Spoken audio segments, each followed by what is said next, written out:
Does that mean it's on? Okay, recording in the top left. Therefore, we are back with.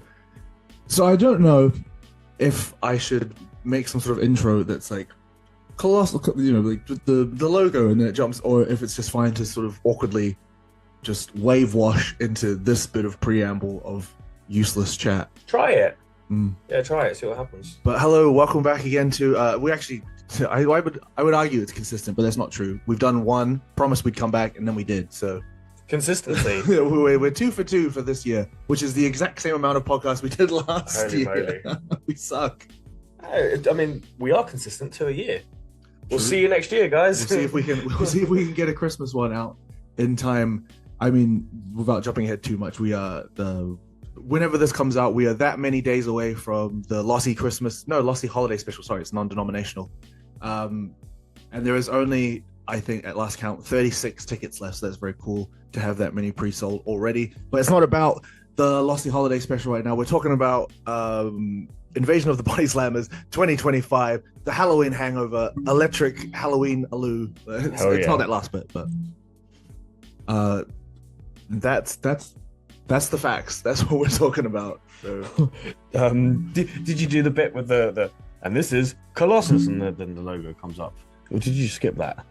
What did you want me to do? Like to say it? Yeah. I assumed if I was going to put it in, it's already happened. And fine. It's like a post. Post. I think it works. See how we go. So do you think the format is cold open with like we say something, then it's logo, then it's into the podcast, or it's podcast, like podcast logo, and then podcast? Tiny chit chat, funny moment into from later in the podcast. Yeah, maybe put that back later, and then the intro, and then let's talk about the show. I guess. Okay, let's get to it. Yeah. How are you? Okay. This is the Pro Wrestling Colossus Colossal Effort Podcast. So, have you recovered ultimately? Oh yeah, of course, easily. Like unrelated information, but didn't end up sticking around in Margate that night. Me and Mambo went back with Oscar to his place, not far from what's the airport, Stansted, and then he took us to Stansted that morning so we could go to Germany for a show the next day. A bit of a nepo booking for Oscar, but again, we'll get to that later on. A little fun nugget for you. But what are we talking about now? Invasion of the Bodyslammers 2025. How did we get here? Months and months and months ago. I guess we just kind of like, it wasn't necessarily a plan to have Trent on specifically the Halloween show. It was it was something we wanted to, another sort of like test of, will this move the needle in any way?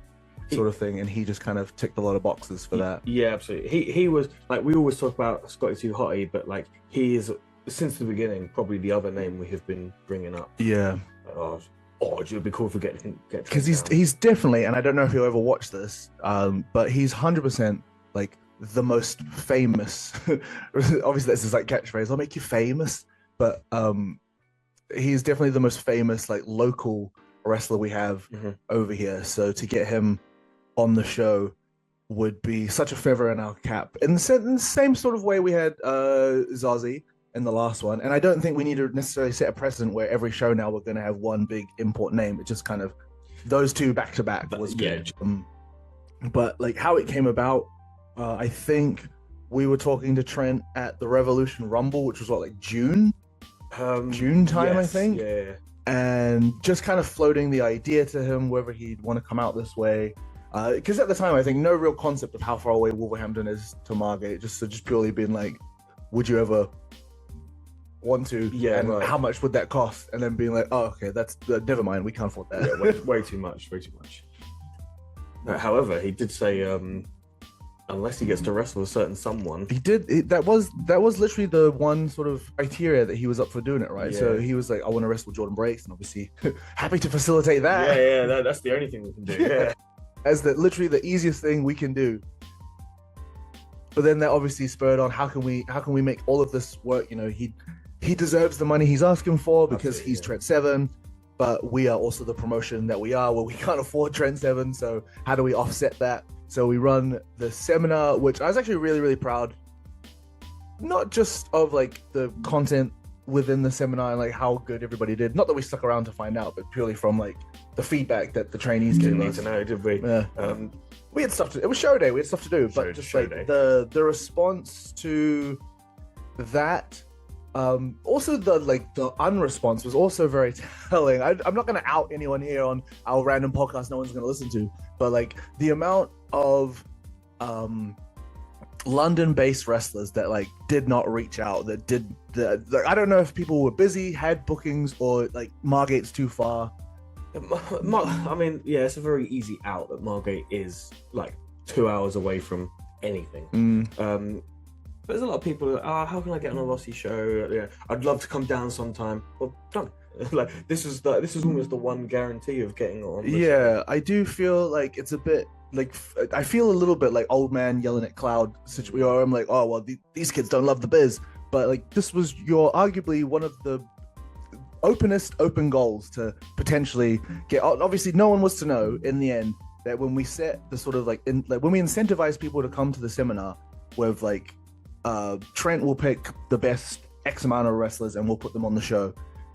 So, but who was to know that we would end up just putting everybody everybody outside of the school who stuck around to come help ended up getting a spot on the show. So there was no way to know that, but there was sort of like, if you think you are a good enough wrestler that you should be on our show anyway, you should just come and learn spend a couple of hours learning from Trent Seven, then you'll also get to wrestle on the show. Which like maybe the hustle is just gone from people these days, and like they're just happy. Like the people who I thought would come didn't come, and there wasn't really that many like diamond in the roughs in terms of like the people who did come, they didn't surprise me, and like everyone who came was good. Yes, you know what I mean. I had a point, I can't remember what it was. Carry on. Thanks. But so again, I can't speak too much on the seminar content itself because we didn't stick around. Everyone was super happy with it. But yeah, everybody seemed really chuffed with it. Like we did come back in time for Trent's big rah-rah speech at the end, which was pretty invigorating. It was, yeah. Everyone came to me afterwards and was just like, oh, wrestling is so cool, and it was cool to see that passion back in people again. People that are prone to being miserable sometimes just loved it again. I mean, only for 5 minutes, so. But there's 5 minutes more than we used to. Hell yeah. But it does kind of not beg the question. I feel that's the wrong phrase, but like it almost makes it make sense that like if we could find another person like that for the future, again, not necessarily for the December show or like in the immediate first show we do next year, but just like that there definitely is a market to be able to bring in someone pretty high stature that we have some sort of connection with, and have them teach a seminar and everybody come away from it like a million points better. Only everyone gains from that scenario. Like all the trainees get to learn from someone cool. There's 20 people at the seminar, exactly. Right? So like there are people that want to learn. Our big famous friends get paid. Our trainees learn. Our show gets better. Like yeah, it's only a good thing. Somewhat of a networking opportunity for everyone as well. You know, like if there's 20 bodies in the room, how many of those people have you met before? Where do they come from? What schools do they train at? Yeah, like, how can you get to whatever next time? All that stuff. And then, yeah, it does just bring more of a spotlight on Colossus of this is where Trent Seven taught people. This is where, I don't know, eventually other famous wrestlers will join that list. Yeah. But for the time being, all I have to tell you is Trent Seven taught a class here. Trent put over the school big time. He said it was one of the top 5 training facilities that he's ever been to. And he's been said in the UK. He's been, yeah, I was going to say, because he's been to both PCs. But like, he is right. We do have a cool thing, like not because of us, like, but we've got a clean and dry ring tick, like already better than every other school I've ever been to. Mostly, yeah. We've got room to run around the ring. We've got a kitchen. We've got a little front room. Like it's a cool school. So it was cool for Trent to recognize that and put it over, and hopefully it kind of kicks the trainees up the arse to appreciate it a little bit more. With any luck, don't take it all for granted. Yeah, I only say that because I know they don't.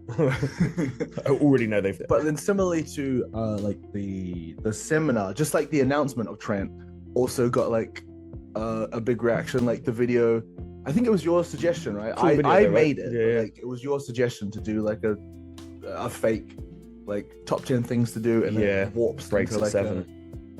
into a Trent 7 announcement, which was really fun. Even funnier that Big Country Ben McDonald didn't watch it or share it initially because he was like, I already know like the top 10 things to do in Margate. And we're like, you're an idiot. Like the video is not what the video is, you moron. He just thought he was better than that list. Yeah. He's not sitting through 10 bloody things in Margate. I've already been there. Are you dummy? I know where Weatherspoons is. Why do you think Trent 7 is collabed with this video, you dork? The thing is, he was there when we were talking to Trent the first time. He knew it was a thing. That's true. Oh well. Big dumbass. Buried. Even if you win your next match, I'm just gonna switch the finish. The ref can run back out and restart the match. Yeah. We'll come and pin him. Just big pile on Ben. But I think that also, like, I don't know, because I'm only seeing things through my own eyes, because obviously, but the reaction that it got was it was like big numbers for us. Yeah, in definitely. terms of like engagement and like likes and like people sharing it about it, etc. And then I think I said this in the group chat that like there was when I was wrestling at Progress, there was a girl who came up to merch and she like bought something off me, and she was like, "Oh, I'm coming to Colossus next week," and I didn't recognize her at all, so I thought like, "Oh, sweet." So we have like leaked out into general Brit Rest discourse now that people have seen our video from somewhere else. Yeah, because that could very well have been because of you, but yeah, that definitely is more likely a Trent thing, right? I think the reason I considered it was a Trent thing is because she was wearing a Trent 7 beanie. So that was the giveaway. Understood. Yeah. But so you kind of hope that like situations like that, she's come to see Trent 7, but just by proxy, she's gonna see the whole show, right? And hopefully be, if not converted to come to the next one, will at least go away and tell her friends that like, oh, this is an awesome show in Margate. Like, we don't have to go every time, but I'd like to go again. Would be my dream. Yeah, absolutely. Response. Yeah. Well, actually, no. My dream response would be like, I must go every time. But I'll take second best, which is it was good enough to I will go back. We should go again. Yeah. I'll bring my friends next time. Yeah, exactly. Absolutely. I do challenge anyone to come to a Colossus show and not have the best time. Just because it is so much fun. It is different. I mean, wrestling's always wrestling, but it's so different to anything else. So that's really cool to hear. Yeah, I feel like, again, without kind of glazing ourselves too much, it's also not really because it doesn't really have anything to do with us, but like our crowd is just so like not a wrestling crowd. Like they are like a couple hundred people in a room on a night out or on an afternoon out, I suppose. Yeah, I think it's really funny that there are wrestling fans in the crowd, and they're generally like 6 or 7 years old. You got those couple of kids that know all the chants, and they start it, and then just all the drunk non-wrestling fans just go, "Oh, this is cool," and sing along. And this is awesome. Yeah, they are right. Yeah, the 7-year-old is right. It's awesome. So yeah, I do think it's a mix of wrestling and non-wrestling, but I love the way it comes together.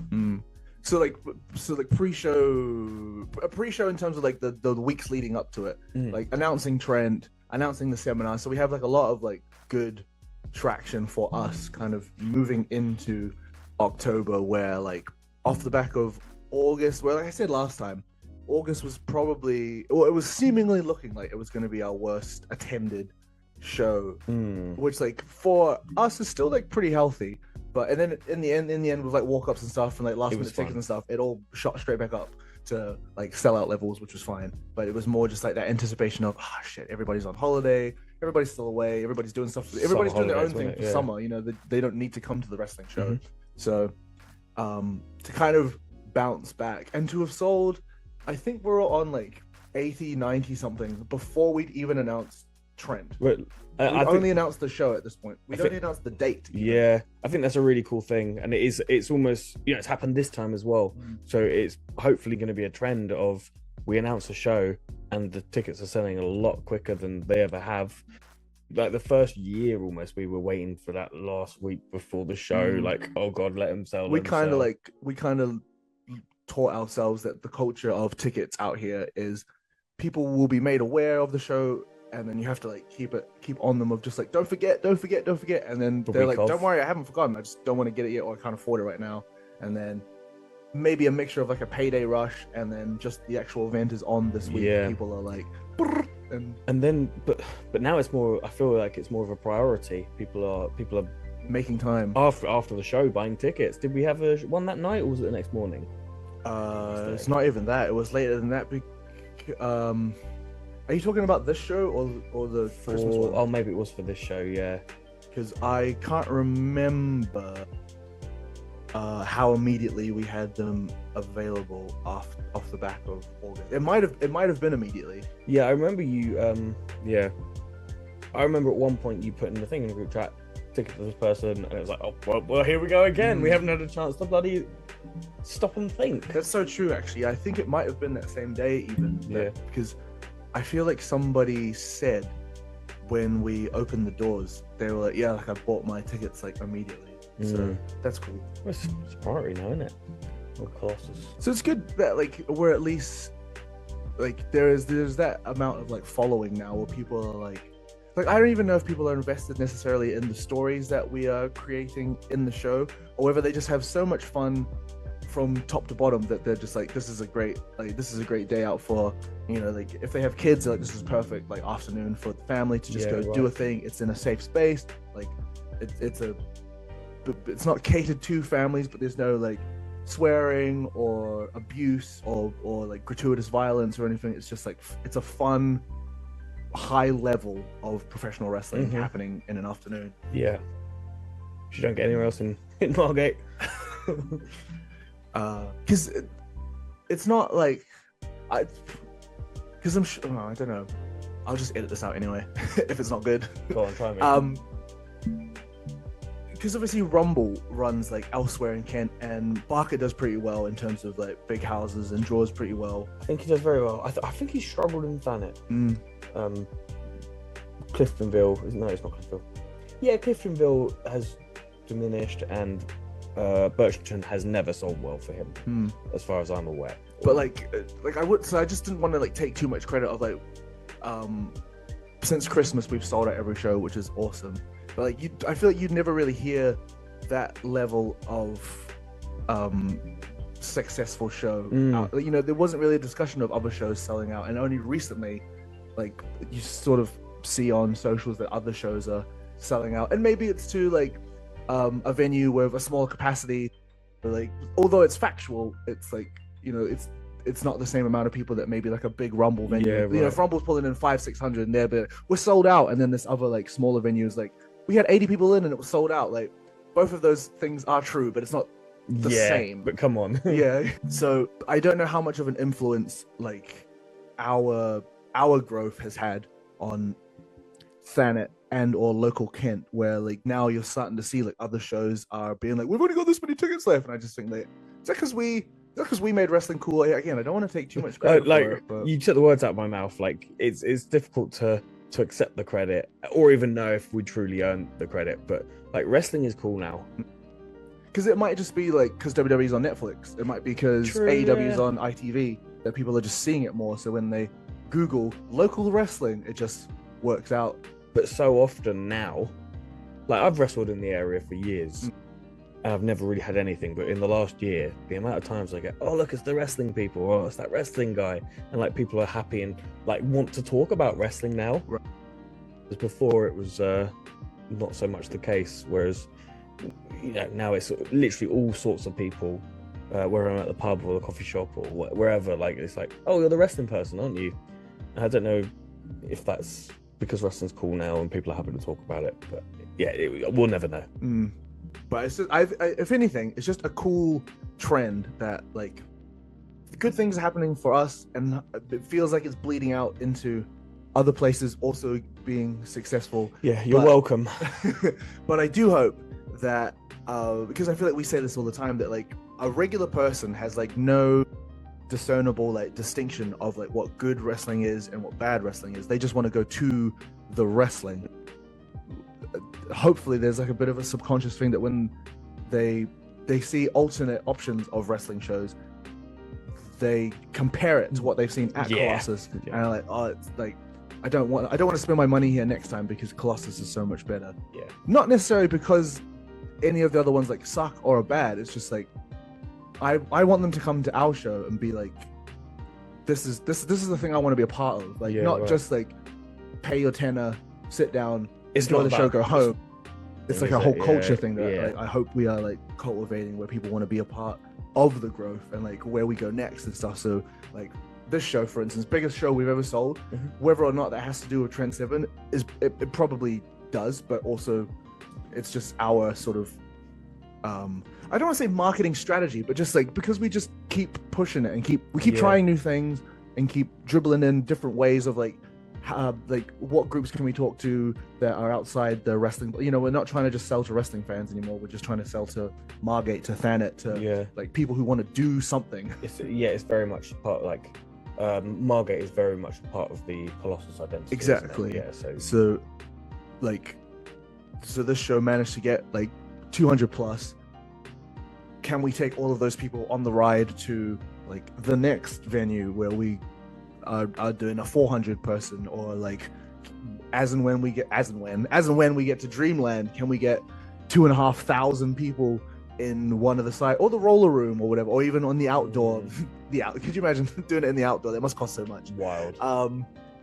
But I mean, those are all pipe dreams for now. I suppose it's funny because you were saying in the last podcast, and why would we remember this? But talking about this now has reminded me about what you said last time when you were asking about, do we have any goals? And then I suppose is that what you said? You wanted bigger? It's kind of what's the goal? I guess. And it's Dreamland, is it? I guess, right? It has to be. It makes so much sense, in that it's the like when people think outside of Margate, if anyone goes Margate, oh, Dreamland, I remember going to Dreamland. It's so iconic. Yeah. It's kind of our hands are forced. Between that and like obviously the Winter Gardens is supposed to be coming back in 2027, so we've got time. But if anyone's got a connection that's watching this right now, make sure to put the word in for us. And then the other one that I know is getting refurbed is it the Theatre Royal? That's what it's called? It is. Yeah. Also that. So again, cool. anyone got a word, make sure to pass on the lossy details, because we would be good to put a show in there. But that is a million miles away, and we are talking about what has just happened in terms of Invasion of the Bodyslammers 2025, Halloween Hangover. So the day started with a seminar. We had everyone come down. We had a group of 20 budding trainees all wanting to learn. So they didn't kind of just come down for the seminar, did they? There was also a opportunity. I don't know if I've already said this, but there was an opportunity to get on the card. Essentially, we put it to Trent: who's good, who's not. Who's not, but we just asked who's good. Who's not? Bury someone. Go on. Who sucks? Go on. He said Ben, and then they can be on the card. That is an incentive. That didn't come until like the end of setting up, though, mind you. It was like seminar, got the show ready, and then we were like, okay, Mr. Trent Seven, who are the good ones? Yeah, right. But in the getting there, it was still like, because we actually still had so many errands, because we were by our own that was my it is now 10 a.m. But it is tradition to have. Well, I will dabble in a bit, but by our own by our own timekeeping, we were basically late to be getting back to the unit for the end of the seminar. Like, we weren't late for the end of the seminar, but the time we had said we wanted to be back for, we were like 10 minutes late. Yeah, it was crazy. We were crawling. We're going to blame it on that. Sure. And we just had like, we had like pizzas to buy, hot dog buns to buy. We had to print stuff off at work. Yeah. And then I feel like we'd forgotten something, so we had to like double back and go get something else. It was that we went to, they didn't have hot dog buns. So we then had to go to Sainsbury's, and then we had to divide and conquer. Yeah, you went and did something else. Yeah, that is so true. So then we just so even when we had like a plan, it was still just like a little bit out of our hands, and we did make it back in time for the big speech from Trent, which was cool. And then immediately, it's just a many hands make light work situation where we had 10 extra people there helping to get the ring. So then we immediately went to the venue, and then we start putting stuff together. Like, we had all the new stuff we were trying out, which I mean, I'm sure we have like a segment later on where you're going to talk about the shop or whatever. But like, we had the new magnets, which were really popular. Yeah. Well, but I don't have a photo, and I thought I would show them off on here, but you've got them. I've stolen them. Yeah, they're on my fridge. The shirts finally arrived, so like they were available to buy, which I think a couple sold, which I think is like I'm fine with them dribbling out. Like they're gonna be there forever. Yeah. The logo is never gonna change, so that it's not important what it says on it. It's just factual merch, and again, just trying to grow that community vibe. Yeah. So hopefully more people are visibly seen in their shirts. People loved seeing all the new merch bits. Oh, yeah, okay, people cool. were genuinely really excited for it. And then again, I'm sure there's a segment later, but Alana's seagull This is the things. one, We'll yeah, talk about that in a yeah. bit. And the posters. This time we actually made like more of a conscious effort to sell show posters in the shop. Where I think in the past, I think in the past this was when we were still figuring out how merch, like where to place Yeah. merch. So it was always just like a pile of paper that nobody paid any attention to on a table somewhere else. And then as time went on, we stopped doing that, and we just used up all of the posters to just poster around town. Well, we got our poster team to do that, I should say. Although, I mean, it's miserable at the moment. Like, it's like those posters lasted days. That is So I don't know if it's worth getting posters up. They in the literally- winter or just ever. I don't know the answer to that. Mm. All I'm thinking is, by the time our team put the posters up, we were 80 tickets deep. Those posters went up and lasted. It generally rained. Like, we had to find the gap. Our team had to find the gap between the rain to get the posters up, and then next day torrential rain. Yeah, and then how long did, like, even if they did survive the rain, it was like they were already, it was like slugs had like eaten them, so there's like holes in them. Yeah. They're peeling off already. Like you can't make out any of the information on there. Probably more of a note for us than for Caleb, who also did last year's Halloween poster, but I felt like this poster was cool as a poster, but it was hard to find the information if you wanted to find the information. I still look at it now and can't find the information. Yeah, it is difficult to know what the hell it is.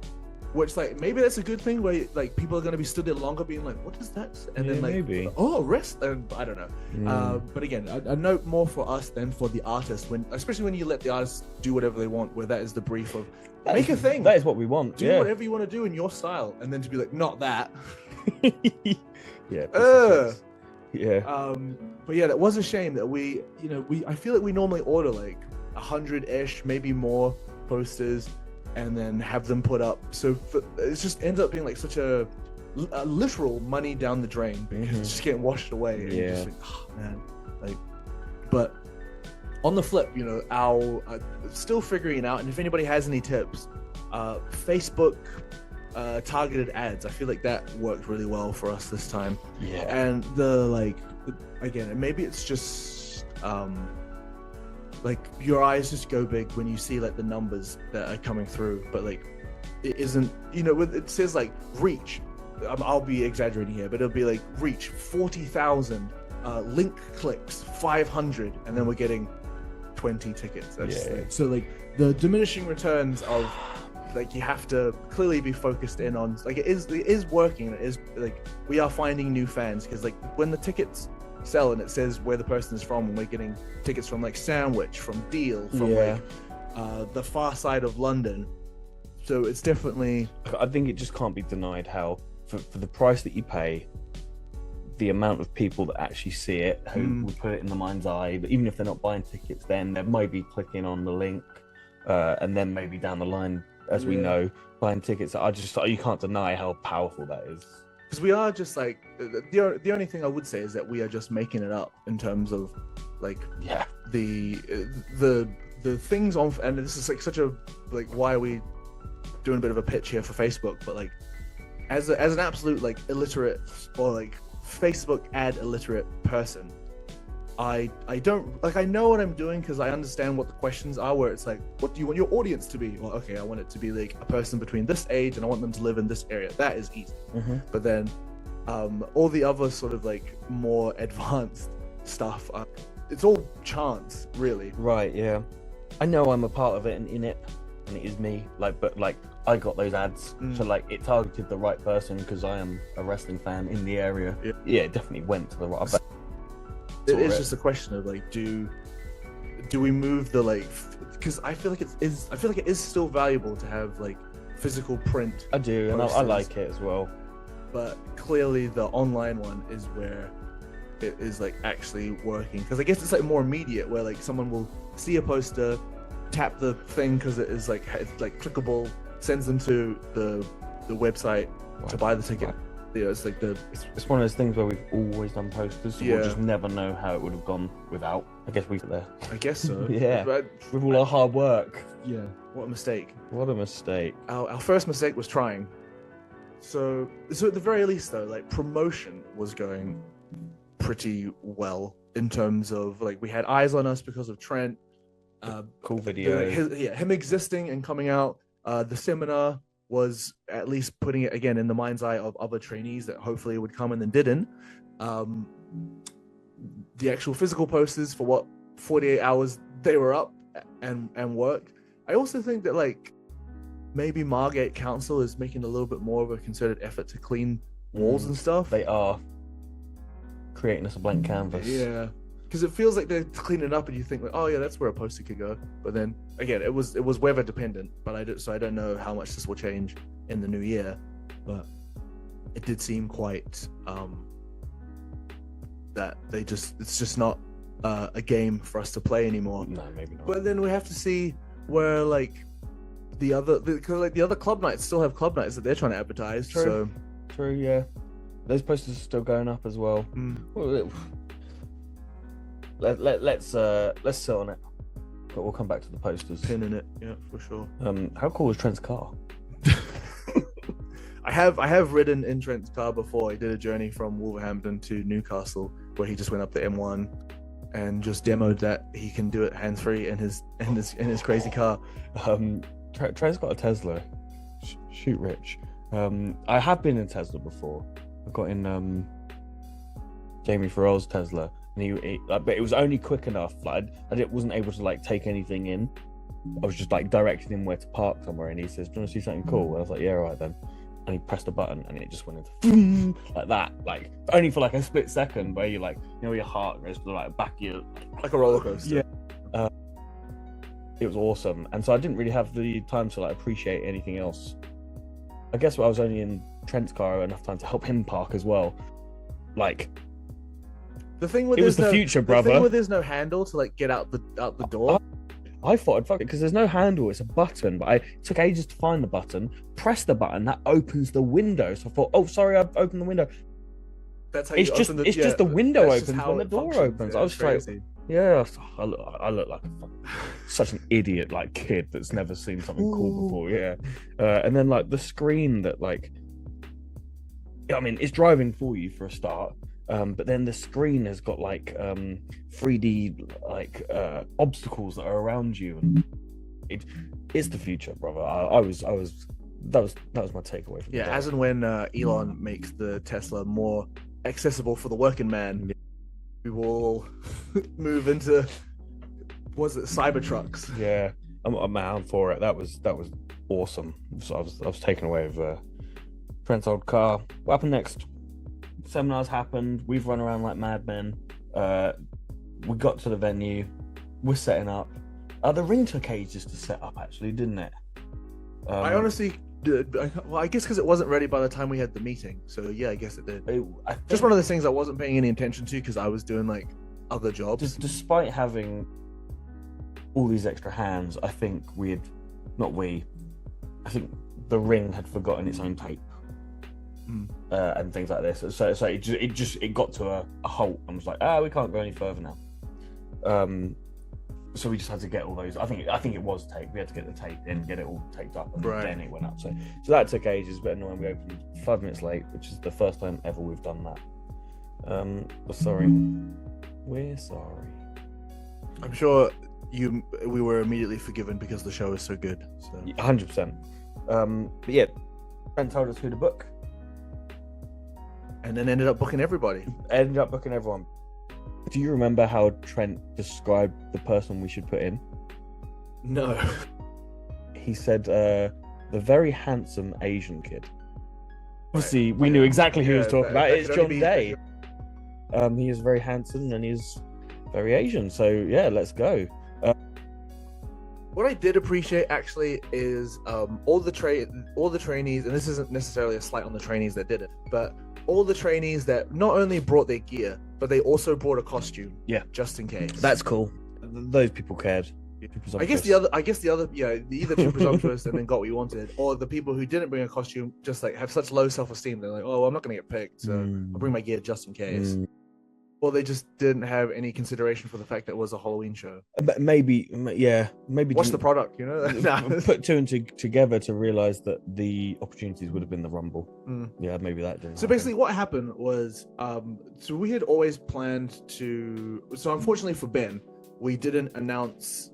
We didn't put out a graphic for him being like, it'll be Ben versus mystery person, because we didn't want to like give it away too much how many spots there were, or because we, to be fair, we didn't really like have a set number. In the same way that if you look at the Monster Mash Battle Royal graphic, there are like 2 Frankensteins with question marks, but that doesn't necessarily connote there are 2 spaces. The amount of people that said to me, who are the 2 people? Right. And that happened last year, do you remember? Yeah.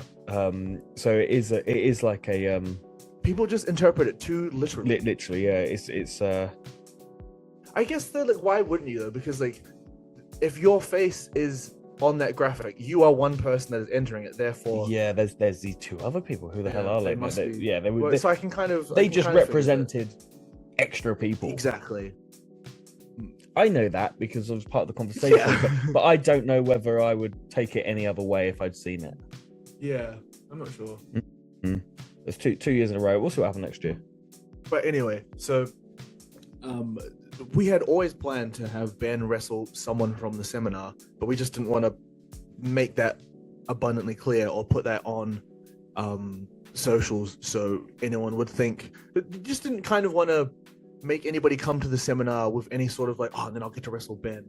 Because ultimately, only one, like, we're gonna let down too many people. Yeah, like only one person can wrestle Ben. Ultimately, I want you to come to the seminar because it's a Trent Seven seminar, and that you will benefit from learning from it, and then you'll get the added benefit of potentially being on the show. So I just didn't want that to sort of influence anyone's like performance in the seminar where they're trying to like do like a forward roll and be like, look at me. So it would be easier to just only advertise the Battle Royal as a spot, because it's, you know, I can't remember what the acting thing is. There's no small roles. There's only something.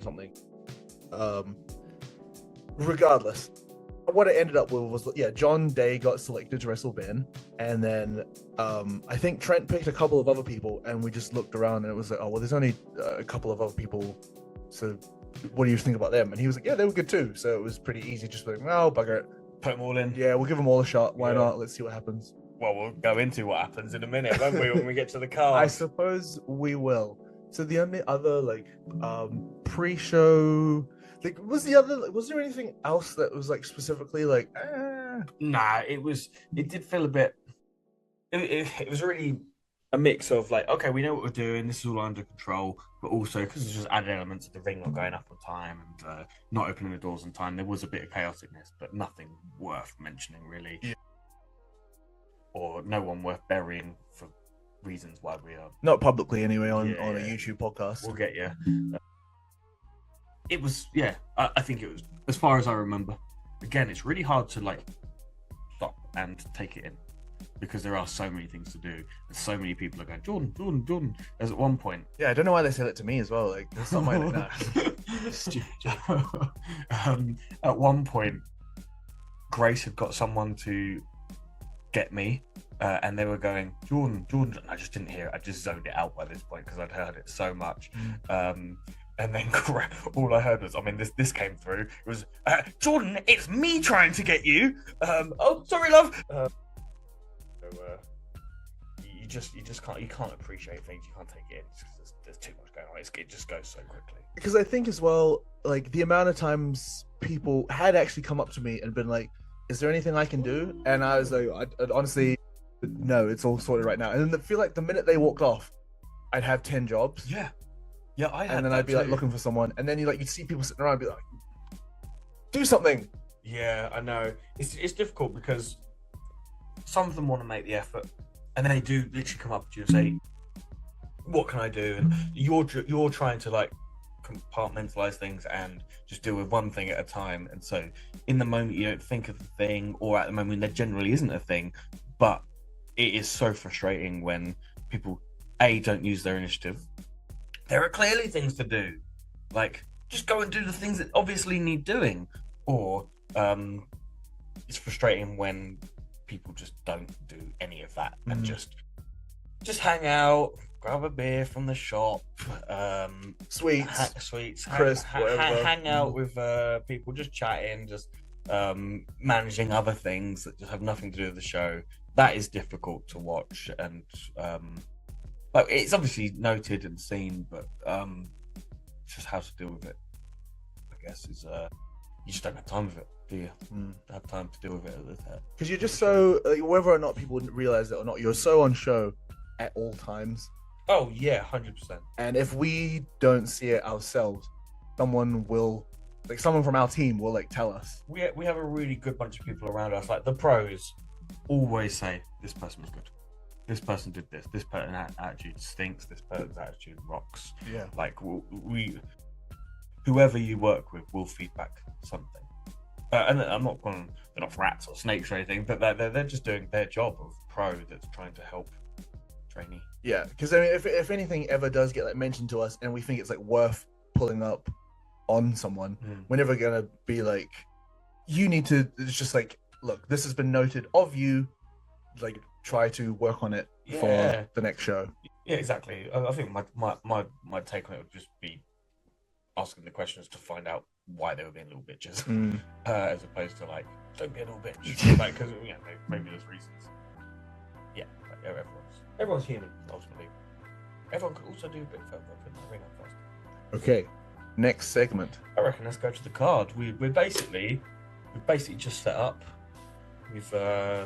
So the first match was Pulley Adams, who the first match was Pulley Adams versus Kyle Ashmore. Is he Kyle Ashmore? Or Just Ashmore. It's just Ashmore. Has he ever been Kyle Ashmore? Yes. Pulley Adams versus Ashmore. It's maybe the first "This Is Awesome" chant I've ever heard at Colossus. Definitely the first one. It might be recency bias, but definitely the first one I can remember. It's also a match one "This Is Awesome" chant. Where the hell did that come from? Yeah, I really admire Kyle's just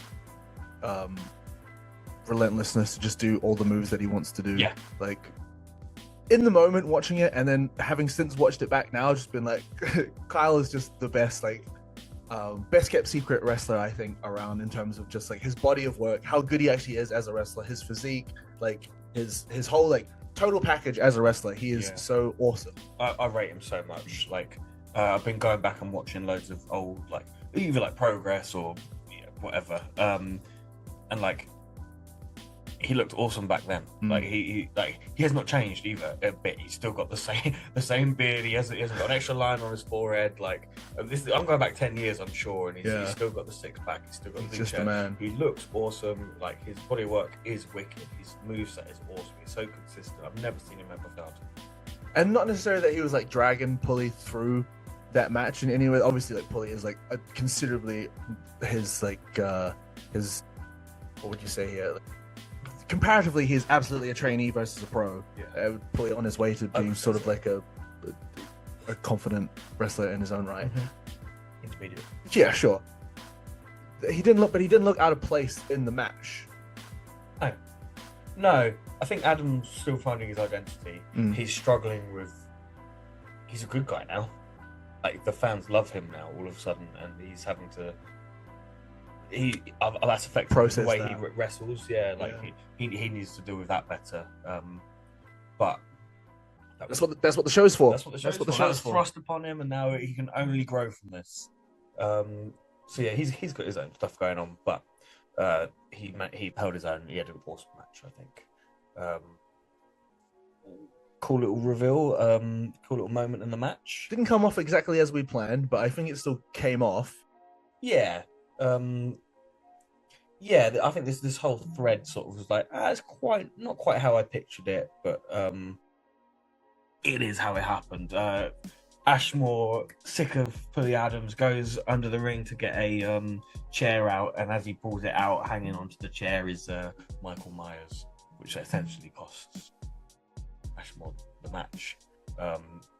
The reaction, obviously you must have watched it back. The reaction, I was sat there. it was wicked, wasn't it? It was such a loud, like I loved that reaction.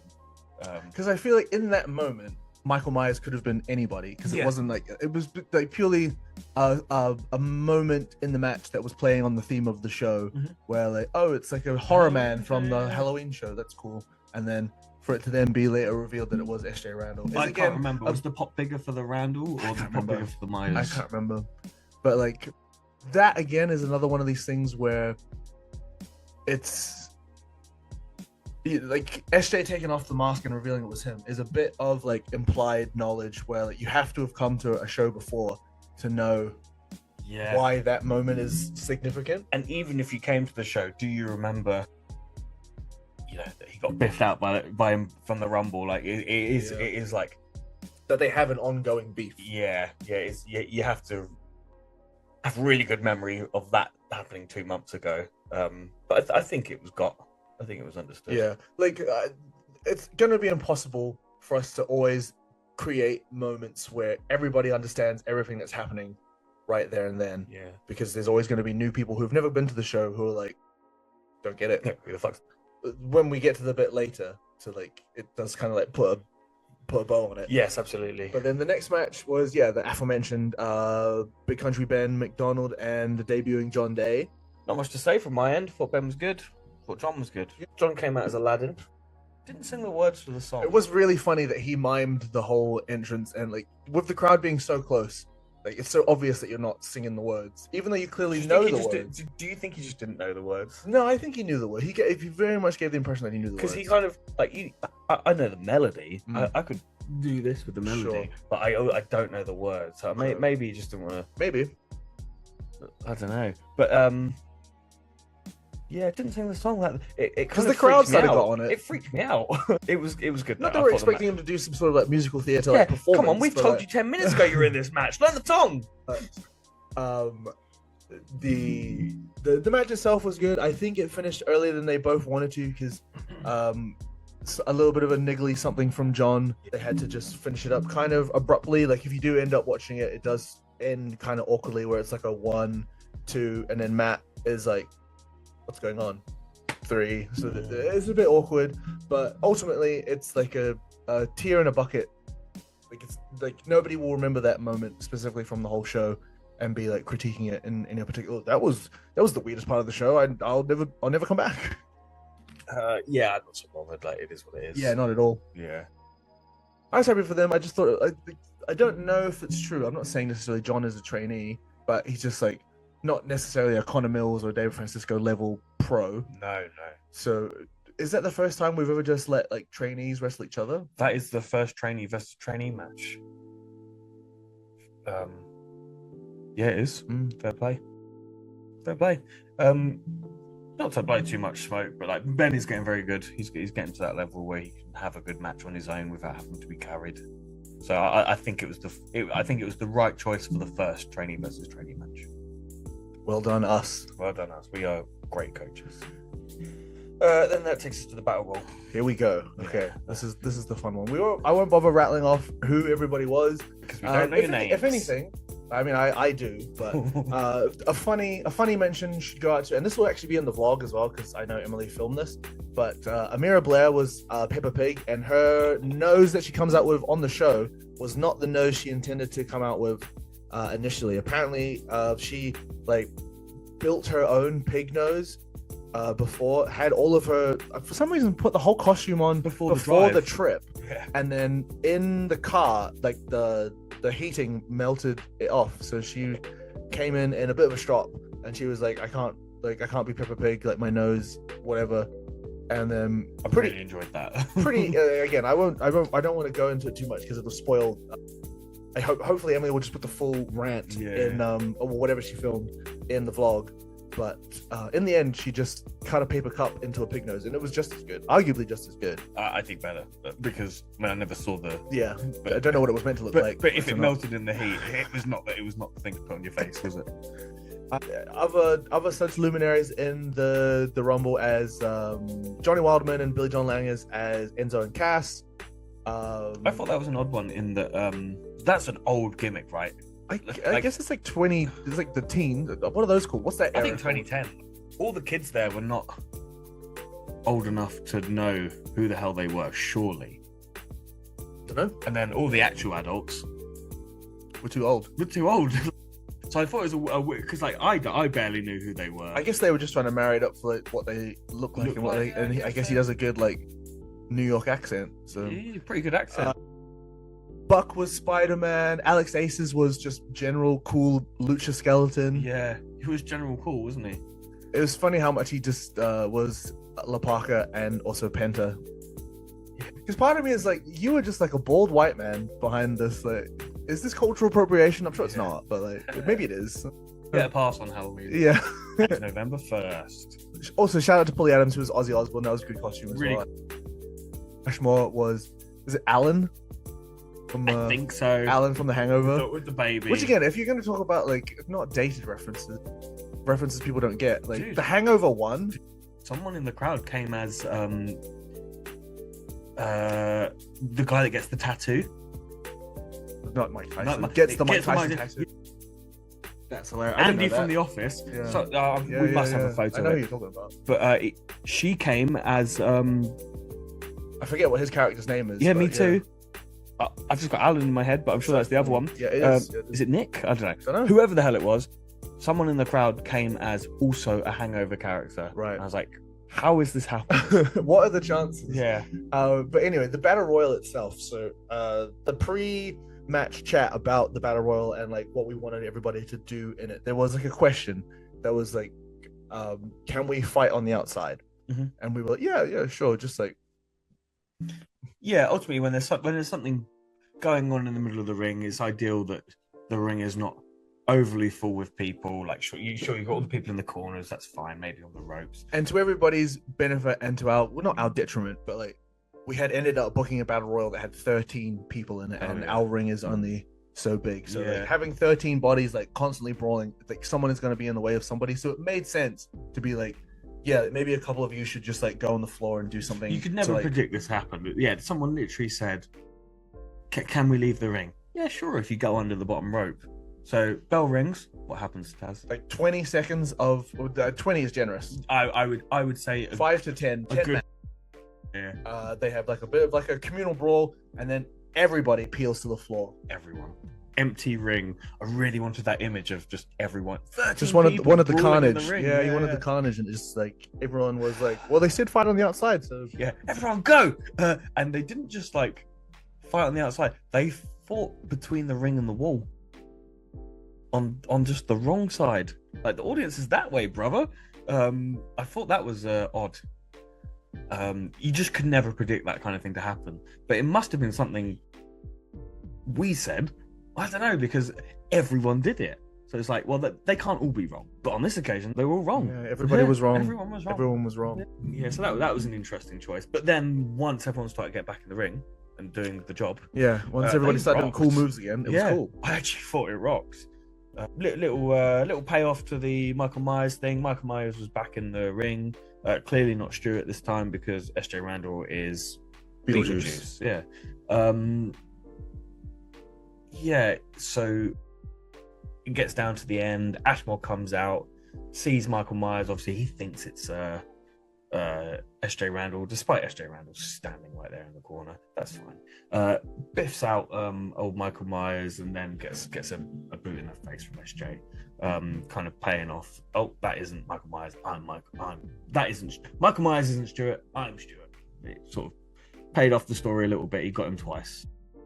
Is that how you saw it? It's not. I don't know. I don't really remember. I remember the idea being pitched to us. I remember us enhancing the idea, and then everybody agreeing on the layout of it. And then what we saw didn't end up being. Yeah, there was a So- few bits that just made it not work. But again, you just can't predict these things. Yeah. Like you just think we're all on the same page. It all makes sense, and then it just not absolving us of like responsibility of it not going, because it's not even that it didn't go well. It just didn't go like accurate. just not how I pictured it. Yeah. just not how I pictured it. But it was fun. Like it again, like you said, like the John Day Ben thing. It's not a thing that people go home saying, "Oh, actually, no." A few people did come to me saying, "Yeah, actually, a few people did come and say to me, what was that all about? That didn't make sense." Oh, okay. But that's fine. Yeah. Yeah, I was about to say it's not a thing that people take away, but it genuinely was a thing. It was that people specifically. took- But again, like I'm not that fussed on it because it's wrestling. So It's just wrestling. like, Moment in shut up. time. Like, if we ever got to a point where we're doing like Dreamland regularly and like it's important for it to make, I'd be a bit sense, annoyed. I'd be Yeah, like, but yeah, for sure. not to downplay St. John. No, not Community at all. Hall or anything. Yeah, We're just not in a position where that matters that much because it isn't. it's a bit of fun. Yeah, it's a bit of fun. Like, it's not a plot point of any story line that we may or may not be telling that anyone's going to be like, well, actually, that didn't make any sense. Yeah, the show literally starts and ends, and once it's over, like, everything that's happened within Yeah, the context of the show, just enjoy the fun you just had. which again, I would argue the fun that was had was definitely had because the reaction when, mind you, Jordan's hand got stuck, but when SJ yeah. when SJ threw Jordan over to win, and then Jordan's hand got stuck in the ropes, and then it was like 5 seconds of like, oh, like trying to like bat his hand like out through the like weaved ropes. Oh, I hate that. That used to be a spot loads when I was growing up as a kid. With your head, though? Yeah, with your head, yeah. Used to see it all the time. Like every wrestling show I ever went to as a kid, like someone would get tangled up, and you don't really see that much anymore, do you? The ropes have to be looser, though, don't yeah, they? the ropes are tighter now. Yeah, maybe we'll bring it back. Maybe.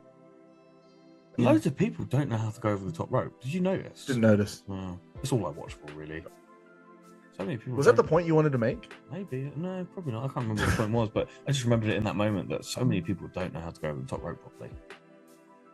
I think it's important to note. I can learn how to go over the top rope. It would be weird to say, and then that took us to the break because that is factual. But like, why would we ever talk about the break? But the only reason, this one in particular, again, because we had so many bodies in terms of like fan attendance, there was just like a lot going on in the break, and we'd actually first time we'd ever offered in the tickets that you could pre-buy your ringside meet and greet, sorry, it's not necessarily called that, like in-ring photo with guest. Because I didn't get involved in this. Was this just with Trent Seven? Yeah. There's no extras, so that's fun. Cool. So I think there were like maybe 4 or 5 that had pre-bought their thing with their ticket, and then so again, this is a thing we've already fed back on, and I feel like comfortable enough to talk about it in a public thing that people can hear about it, but because the line was so long at the shop for like people buying drinks, food, blah blah blah,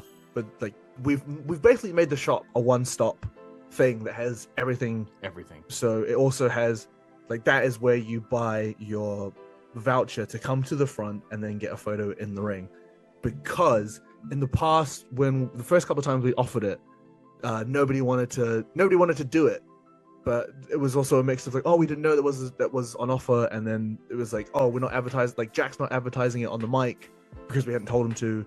So there's loads of things that like it's like mutated around a couple of times where we tried it the first time, but we didn't know how to advertise it. We just said, Jack, this is what's happening, and then he probably mentioned it once, and then 1 or 2 people were like, oh, that sounds cool, and then they did it.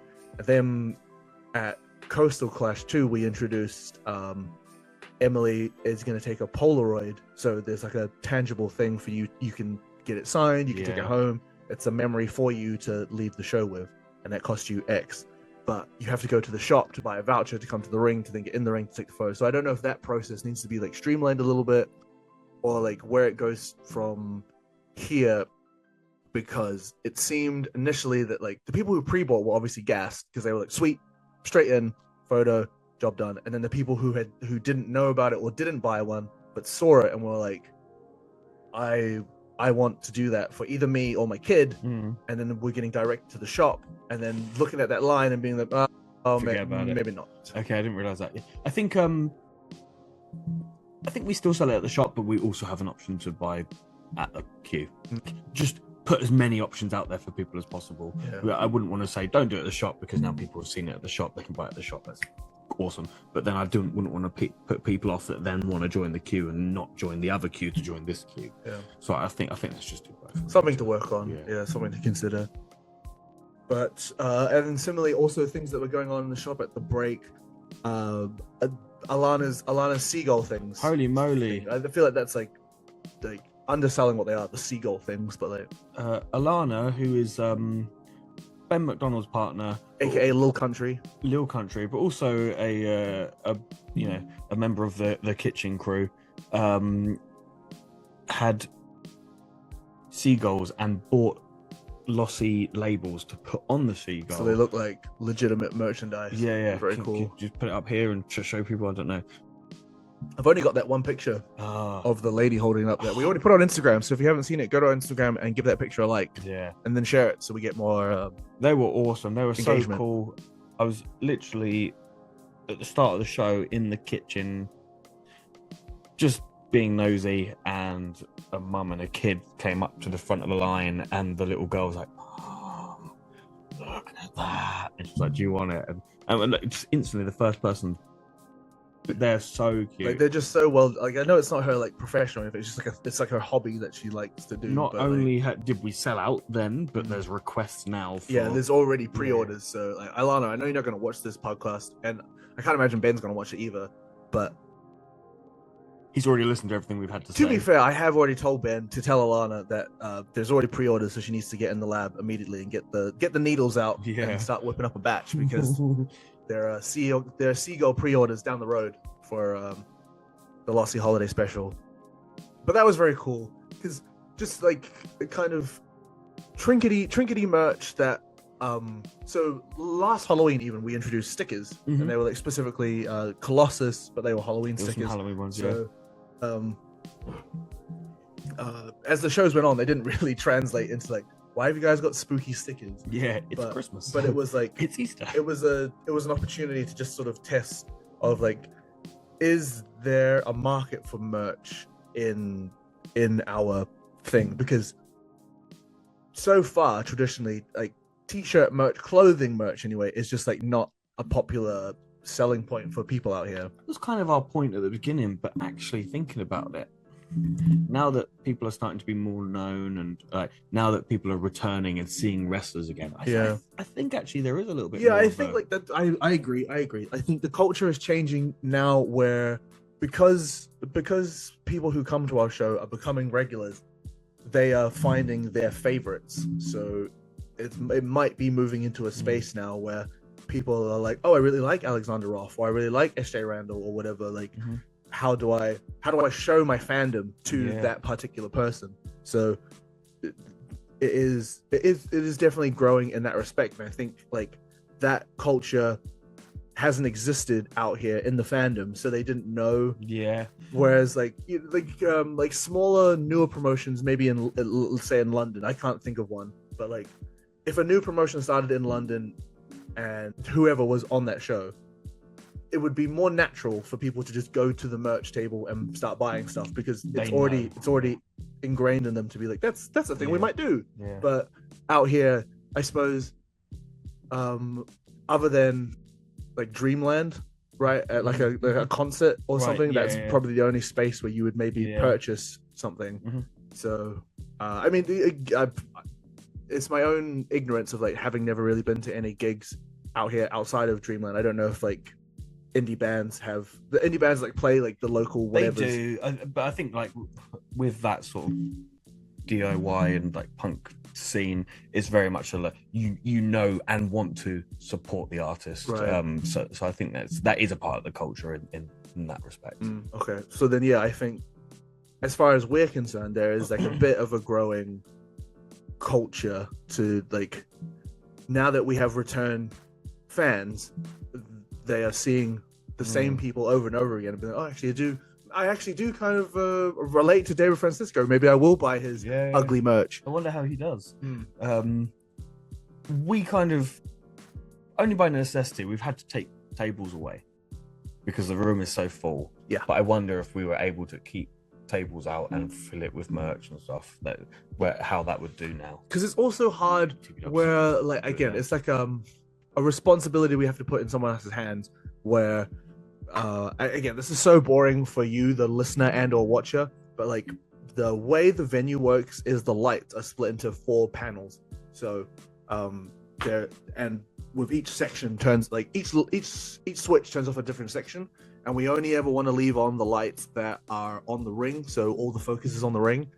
And at the back of the room where merch would be, that section of lights is off, so I don't know if we'd have to like go out of our way in the break to switch that on, so you could be like boom, or if we bought like a lamp and like projected it onto that area to make that like a thing. Yeah, maybe. But I don't know. So far, we have been turning the lights back on. Yeah. Oh, okay. Because the other thing with merch was like we removed merch from the back, and then we told people, "Oh, come do merch on ringside." But now, like ringside has translated into in-ring photo space. So like you'd have like a queue, but you basically have like a queue of people in front of where you'd assume people would want to sell their merch. Yeah, so right. we are kind of tight for where we have an opportunity for other people to make some additional cash if they can, or if they want to, and if they physically can. So but as far as our stuff is concerned, like the magnets without like advertising, this is the other thing with like our stuff where like we didn't put on social media at all of like we've got new magnets, or like come buy a brand new poster, a show poster signed by Trent Seven. Talk about that in a sec. Or even like Alana's Seagulls, like we didn't advertise any of the new bits and bobs that we had in the shop, but people would just be like, "Oh, magnet, cool, yeah, poster, awesome, little seagull plush, I'll get 10." Mm-hmm. It's just stuff like that. Whether or not we just continue, like we don't need to get like 10 new things every time at the shop. It's just good to know that people see little bits and like, "Oh, that's actually kind of sick. I would like one." Yeah. So, do you have anything that you want to get next? Key rings and another run of stickers, I think. Yeah. Like the beer coolies, things like they're called. What are they called? Koozies. Koozies. Beer koozies. These. Oh yeah. Or and I don't really know how this works because it wouldn't be merch for at the shop. But Adam suggested getting bar mats. The coasters, sorry. Coasters is yeah, cool, but I don't know what the culture of that is whether like as a brand, do we just go into a pub and we're like, "Hey, look, we've got 100 beer mats. You can just have a coaster, so you just have these," or do you suddenly get into a bit of like a war with like the pubs get given theirs by the people that actually sell their bears there. So are we gonna get in like beef with like Cruz Campo or something? Which we don't want because we love you. Yeah, not sure. But it's like I don't know how much it costs to have those created, but like if the cost is low, then is it a good thing for us to just like give away, like go to Barnacles, go to Shakespeare, go to Lifeboat, and just be like, "Here's a stack of coasters. You can use them or not. See it." Yeah. You know, does the coaster, obviously the coaster has our logo, does it have a QR code, the QR code leads to blah, whatever. Yeah. My fear that it's just not. I'd be interested. I mean, obviously Adam has a relationship with bars, so he could probably find out what the etiquette is for yeah, I think that is what it is. It's like finding out the etiquette of what the rules are. Because you'd imagine you buy a couple of kegs from Cruz Campo or whatever, or North Down, whatever. Within your stack of kegs, they have like a pile of coasters, so then it's just for the bar usage. But when you're just us and you're like, "Hey, look, we're the wrestling promotion that wants ourselves free advertising by giving you free coasters." So how does that work? I'm not sold yet, but I mean, I like the idea. Coming out of the break, we go into Cool Tag. True. Yep. Enough said. Probably, yeah. Like I watched it. It was fun. It was good. I enjoyed doing it. Yeah. Chris did his standing backflip. Yeah, very cool. That was wicked. Only funny kind of bit to note is David asking, "Can I do a promo instead of an entrance?" Where like that is like redundant because it's physically not possible for you to not have entered. Yeah. And not just the promo on the other side of the curtain. Yeah. Okay. So I assume he entered and promoted. Of course. Yeah. Okay. Cool.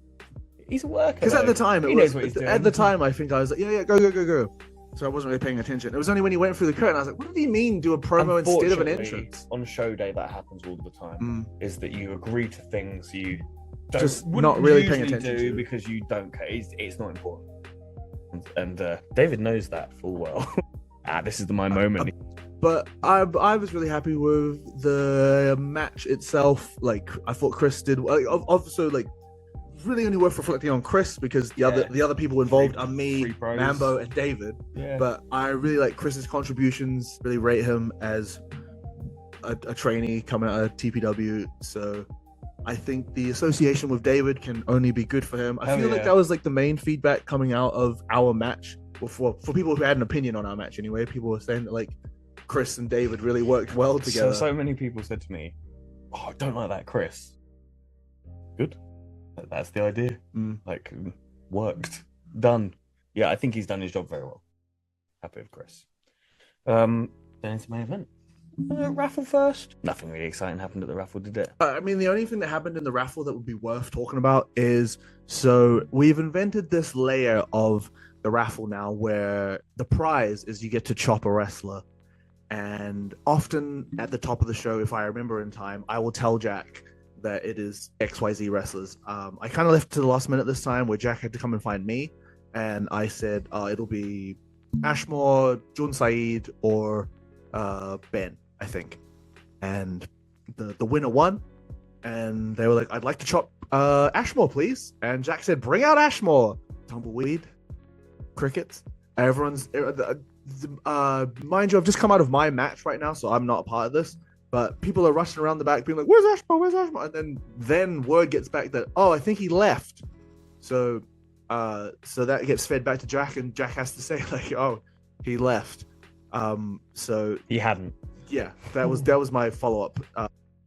So then Jack has to be a pretty simple resolution, really. Is there another option? I'll take Jordan Saeed now. I've been brought into this conversation so that I have to go and fetch Jordan. He is like in the process of getting changed and is just sort of on his phone. I was like, sorry, Jordan, I forgot to tell you this might happen. So I just have to grab him by the scruff of the neck and drag him up through the curtain. And then he takes his big fat chop. And when we come back, Ashmore comes back from the shop with like a drink and some. He'd literally just gone to the shop for a snack. We should make Chopper Wrestler a part of the pre-show chat so that everyone is aware. Right. Be around for a raffle. Or I'll just make more of an effort to pick the 3 people in advance. Yeah. So that they know to be fine. around. So it doesn't have to be everybody like hovering. Part of the pre-show chat. Exactly. You and you. Exactly. Be around. Just one of those things. But yeah, that was really the only bit worth mentioning out of the raffle, if it's ever worth mentioning. But also that's another reason you should come to the show, because there is not another show that offers that opportunity to chop a wrestler, to get involved, to break that fourth wall and actually be part of the event. That's crazy. Wow, that's so genius. Who thought of that? Anyway, main event. Jordan breaks. Watch it be everywhere now. I'm fine with it.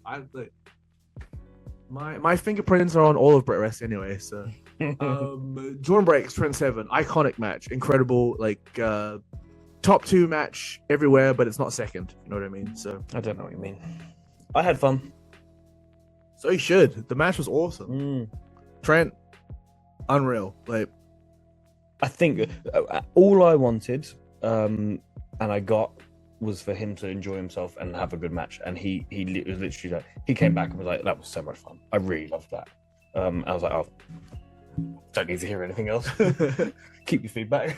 Like he literally just, he said it, you know, whether it's true or not, I don't know. Like, he's had some fucking awesome matches, but he was he's won the NXT tag team titles at Royal Albert Hall. Yeah. So so he's had similar moments. What was that? He's had similar moments in this little community hall in Margate. I guess that's why also like Trent Seven being in Margate is so mental, because he has done that. And for the people TNA people who know about him and what he's done, it is crazy to like put it in context. Juxtaposition of, oh, now he's in Margate wrestling Jordan Breaks, doing that in some community hall. That just what other community halls is he wrestling in?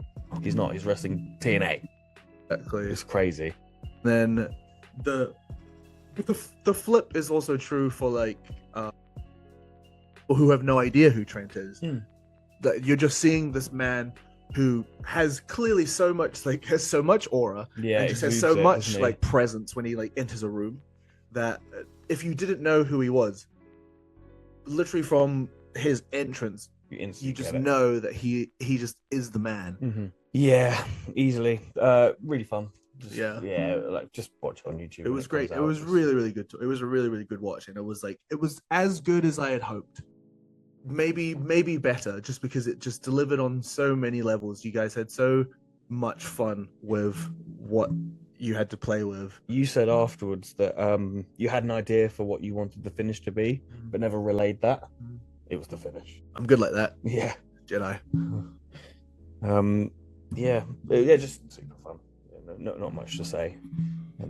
But it was just, again, like, and obviously completely different elements, but like the Pulley Adams versus Josiah match was the same sort of like presentation of this is how good it can be.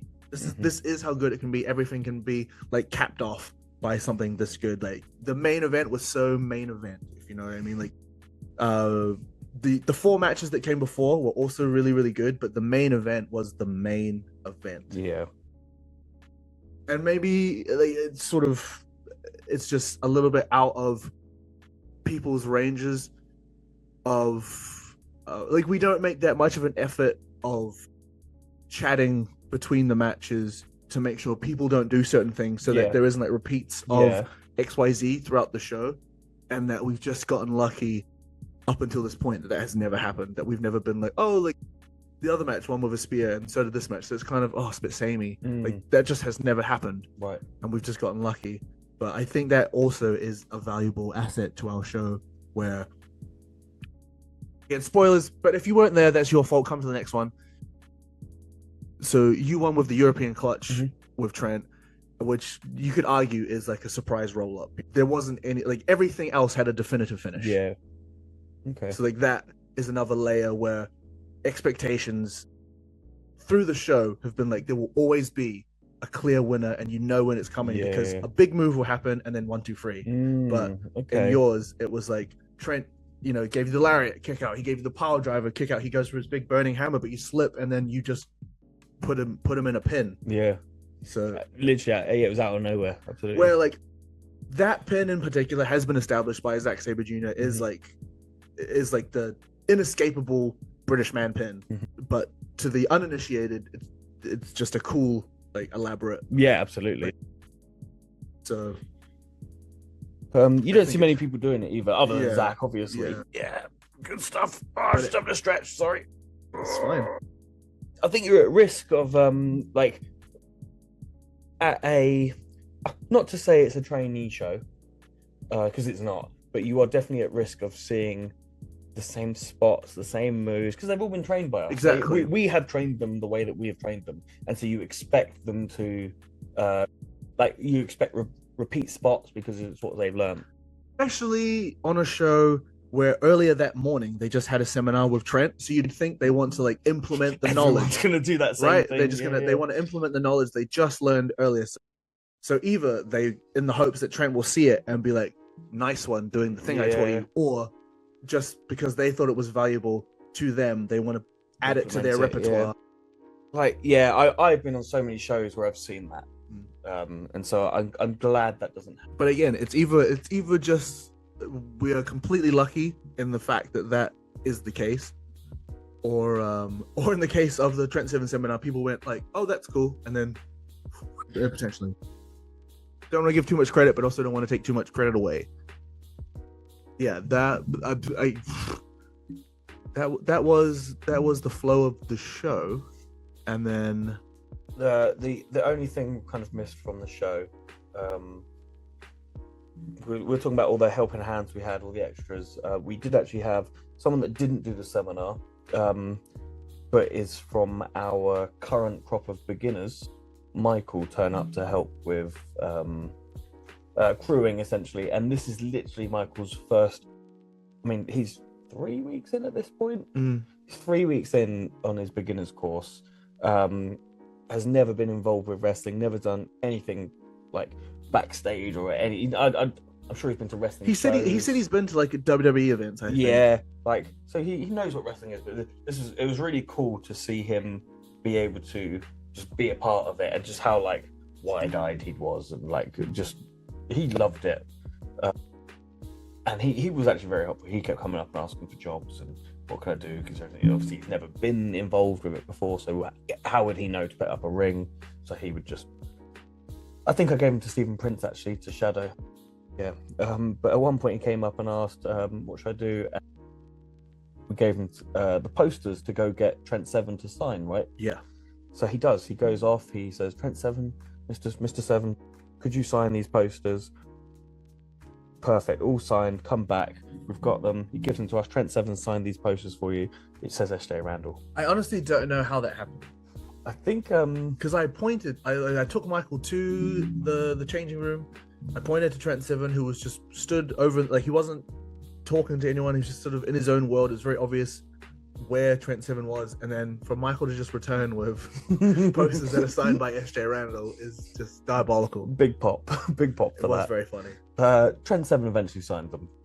Thank you, Trent. Thank you, SJ. And thank you others who also ended up signing them. Yeah. So that was cool. It was cool. It's a very cool moment to see Michael taking his first steps in wrestling. Yeah. And again, just like Thanet getting all these opportunities that they wouldn't usually get, like Michael being able to do that just because he's signed onto a beginner's course and he's 3 weeks in now. Like, it's just to be in the orbit of someone like Trent. Like, obviously, like in the grand scheme of things, Trent is never going to remember Michael from the beginners asked me to sign these posters. Or even the reverse might also be true, that Michael might just like forget that he met Trent Seven sort of nonchalantly backstage and just spoke to him. But I got a kick out of it. Right. So, but just stuff like that, yeah, it's very cool for like this is the sort of thing you can get involved in if you join our beginners course. Next one starting unknown start date 2026. Yeah. There you go. But that's cool. Yeah, it's cool. I think that's I made a couple of lists. I've said Terry. The return of Matt Terry. The return of Matt Terry. Obviously, we had Oscar Harding debuting. Nepo booking. Nepo baby himself, Oscar Harding. Hilarious as well. That kind of universally, from my experience anyway, in London, yeah, Oscar is like hated as a referee. Like the fans just do not enjoy seeing him. I think it's not his fault. It's just purely the spots he's been put in. It's like created a world where Oscar is the bad guy referee. Yeah. But when he came out at Lossie, he got booed. He got booed. I did notice, and I saw you chuckle as well. Obviously, we've got like the handful of like London fans that do make the trip, but there's no way that they could influence the room who have no idea who this man is, and he's just. And they didn't know. They couldn't have planned it. They didn't know he was going to be there. Yeah. Just to save Oscar, not that he's watching, but he is one of my favorite refs to have in the ring, without a doubt. Just the way he spurs you on, man. He's always telling like you're killing it, brother. Carry on. Like, he's full of those little nuggets throughout the match that make the match better. So he is a really good addition to the team. So valuable. And I feel like he's and I hope he played the role of like helping Matt Terry along and from what I understood, even as far as I know, but I'm sure he did. As far as I know, he also gave Matt his phone number for like if you have any questions, any advice, sort of thing. So that's like there's so cool. like a classy, yeah, really really good guy, and sort of in the same vein that I'm not that like Mills or anybody has ever been like, oh, just take my number and you can ask me questions or whatever. But in the same way that we've tried to structure the show to have that same benefit for wrestlers, it was cool in that moment on that day to be like, Matt, we're very glad that you're back. Also, we've got Oscar here, who is like he's done New Japan, he's done Rev Pro, he's done all these really high profile things. He's a great ref all over the country. I'm sure you're familiar. He will only pick up Matt's game. Again, it's like an osmosis. Yeah. We hope it's like a learning by osmosis, just by being around the person. We've got Gio on comms as well. He's also helping Jack along. Like, we're just making people better every day. Love that. It's it's just, we are lucky that we have so many talented friends that are willing to do us a bit of a favor. To an extent, I feel like some people are still full waging us, but that's okay. With tickets only a tenner, it's not making it easier for us, you know, like cost of living, yada yada yada. Anyway, I thought it was important to still give Matt Terry his flowers, sort of thing, and we put Matt Terry, like, it was a conscious decision to put Matt Terry in the main event as well, and have that little rub from Trent Seven, and just to show Matt Terry that he is our guy. Like, I really rate Matt Terry. I think he's a great referee, really underrated. Like, should be used by so many people. And now hopefully that's given him a bit of confidence boost to have wrestled. Again, yeah, another to like have worked with Trent and it's a and feather in the cap, isn't it? Of Yeah. like I refereed a Trent Seven match Mhm. sort of thing. Yeah. In the same way that like a wrestler would say, "I've wrestled Trent Seven," Yeah, and yeah, like, yeah, would yeah. use that footage to get on other shows. Perhaps there is an opportunity for Matt to use I refereed the Trent Seven match footage Yeah, absolutely. for something referee based in the future, but who knows? That kind of sums up the show, doesn't it? Pretty much. Like I was really, really happy with it. I don't know if it's like a recency bias or just like how attached we are to each show, but or if it is just objectively true that every show we do is the best show we've ever done. Because it does feel like that every single time. I always want to be like, wow, that was the best show we've ever done. And then the next show will come and like, that was actually better. I think that was the best show we've done, but I think you are right. Like, I think all bar maybe one show I've thought, this has been great. This has been great. This is only getting better. Yeah, I feel like I'm really proud of all of our efforts behind the scenes that sort of really bared fruit at this most recent one, where like we had 200 plus in St. John's, which is like from where we started, where I think we sold even like 87 is still a pretty good number, but like we started last August and we sold 87 tickets. To now be at like 200 plus in the same room is like nothing to like turn your nose up at. And then where we go next, like we've already got like XYZ plans in motion for things happening next year. We've already got the Christmas show locked. It's like on the cusp of, I mean, obviously 36 or whatever I said, 36, 37 tickets is not that close to a sellout, but when you think we're over a month away from it. Yeah. Well over a month away. Like, and that there are a couple of families that have already messaged like, hey, sorry, we can't make it, which is like, it's Christmas, it's it's holiday season, people have priorities, which is absolutely reasonable. Yeah, we have like hands were tied a little bit, but we have picked a day where it's the last Saturday before Christmas. If you work in retail, you can't get out of that. If you generally have family coming down now. Like last year we got lucky, but like we chose the right Saturday because it was like, but also it worked because the calendar worked in our favor, where Christmas was on the Wednesday or something like that. Yes, and then you're the day right. the Saturday we got was like in that far enough away from Christmas. What's it called? Betwixtmas or whatever they call exactly, it. Yeah. It's far enough away from Christmas that you're happy to go out and do, like, you're bored now, you want to go out and do stuff, but family are still down, everyone's still got, no one's back at work. However, like this year, the Saturday is like 2 days after Christmas. It just doesn't line up. It just doesn't line up in the same way it did last year, which is fine. And then the fact that we've already sold the amount of tickets we've sold now, and we'll 100% dribble out those last 30-ish tickets by the time the show rocks around. And I'm actually really excited to sort of like trial the like exclusive 100 only, no more, no, like you're not allowed in sort of show, and what that will mean for like atmosphere, and obviously because it's a holiday theme show, what sort of the vibe will be, and then if that is good, like do we ever marry that up potentially next year, where it is like we do a St. John's show and a unit show back to back for some reason. I don't know what for. I don't either, but those are just the thoughts going through my going through my head now, of just like what are the possibilities, because of how immediately successful, like we clearly have like a crumb of fan base now that are like, this is so fun, we have to go to all of them, or like at least have to come to the next one. Please edit this out if you don't want it to be out. But as a little exclusive, I think it's worth pointing out that at the Christmas show, we are going to have a brand new calendar, Lofty calendar, right? That's so true. And in that calendar, and maybe this is the only way you can find out, we have locked in every Colossus date for next year.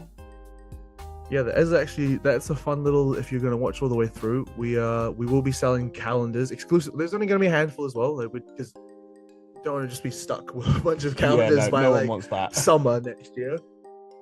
We'll be selling calendars. They will have all of the 2026 Colossus dates confirmed in them, and I imagine next year we will probably announce Yeah. all of the dates just to let, But this is the first opportunity. yeah, this would be First your opportunity first. to not put it in your calendar because they're already in it, but to find out. It might also this depends on them and depends on venues and stuff, but it might also include at least one or the first couple of Punk Pizza and Piledriver dates too, if those guys can confirm information that they get it to us in time that we can include it in the calendar too. If not, obviously just keep your eyes on socials if you are enjoying the Punk Pizza Piledriver shows.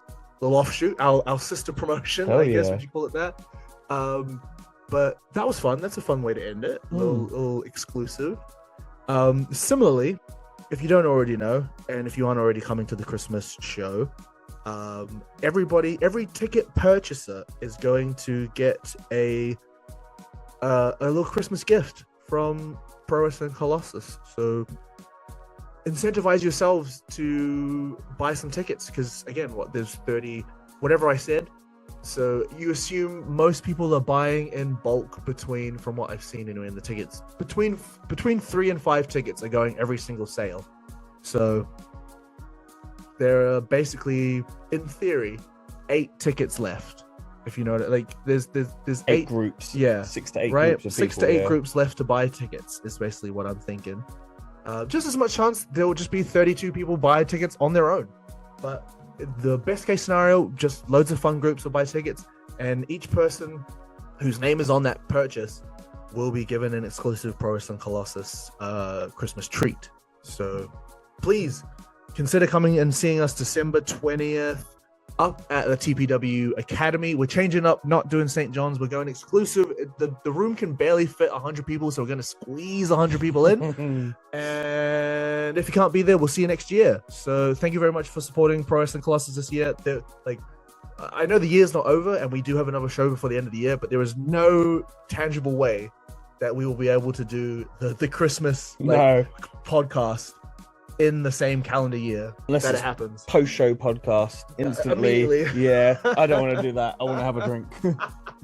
Have some mince pies. Oh, very good. All right. Well, thank you so much for watching, listening. I'm going to try actually put this on Spotify too. I keep meaning to do that with the other ones, but I just keep getting busy. All right. Well, thank you so much for supporting, watching, listening. Rumble by the Sea, feel the electricity. I'm not going to say the thing, but buy a ticket, buy a plush, buy a t-shirt, buy a magnet, buy some stickers, support your favorite wrestlers. Love you loads. All right. What was the thing?